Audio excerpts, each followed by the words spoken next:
In the digital battlefield, your business's shield against cyber threats is not just about technology. It's also about being prepared for the insurance that backs you up. Cybersecurity insurance is no longer optional. It's a critical layer of defense. But to wield this shield effectively, there are key requirements your business must meet. Cybersecurity insurance isn't just a safety net. It's a financial fortress against the onslaught of cyber incidents that threaten to breach your data and drain your resources. From ransomware to data breaches, this insurance covers the costs of incident response, legal fees, and even regulatory fines.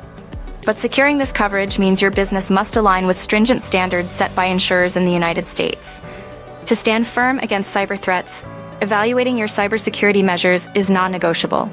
Start with a risk assessment to pinpoint vulnerabilities, then fortify your defenses with robust security controls. Regularly update and monitor these measures, because cyber threats evolve with alarming speed. And don't overlook the human factor. Train your employees, as they are the sentinels at their stations, guarding against the unseen enemy.